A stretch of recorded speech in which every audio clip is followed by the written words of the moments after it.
Could you tell us a little bit about how you went about creating the setting for the novel? The setting is hugely important. There's this wonderful dilapidated house called the Swimming Pavilion, and the coastal setting is hugely important because, of course, for people who haven't read it yet, the Ingrid is going to disappear and we won't know if she's drowned or if she's run away. Thank you. Yeah, so it's set by the sea in Dorset, so in a real location that exists. And in fact, there's lots of, the book is about lots of infidelity, and there's quite a lot of sex in the book. And the village that I chose, and I wanted it to be a real village, is actually called Studland. And I thought, I can't possibly call the village in the book Studland if there's lots of infidelity and sex. So I changed the name to Spanish Green.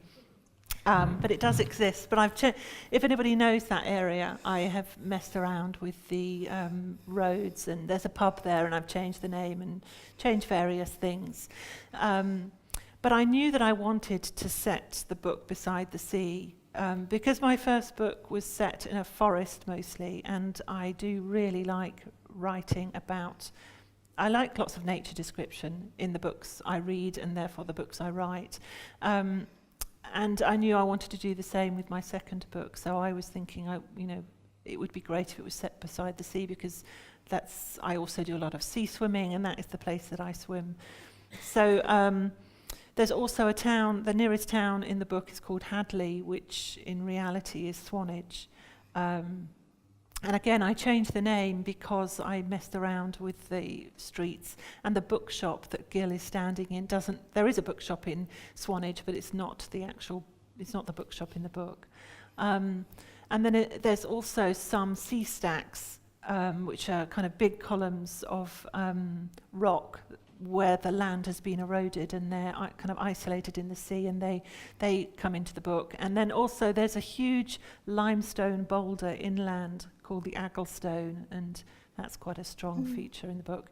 And I just absolutely love that landscape. It's the place I go to from Winchester if I want some kind of space, and you've got the sea and the beach, which is really sandy, and then the heathland.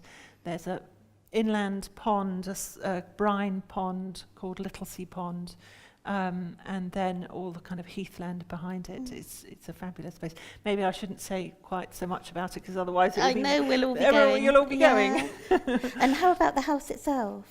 The house, because once I decided, I wanted to be set by the sea, and I decided on Studland, then because I knew it was going to be a real place. I mean, I don't always write books with necessarily a real place that exists. I didn't with Our Endless Number of Days, but in this case I did. So I started looking in Studland for a house that would be right for this family. And I actually went on to Rightmove, and I found a house, and I was going to pretend to be a potential purchaser and go and look around it. But then I was walking around the village with my husband, and I found this other house, and I just thought, this is absolutely perfect. It's a converted tennis pavilion in reality. And then when I went and looked it up when I got home, it turns out it's a National Trust house that you can go and stay in. It's one of their cottages that has been donated to them, which is right opposite the pub. I did mess around with that, so it's kind of nearer the sea in the book. But it's a wonderful place that I was able to actually go and stay in when I was writing the book. Wow. Just to kind of soak up the atmosphere and the smells and all that kind of stuff.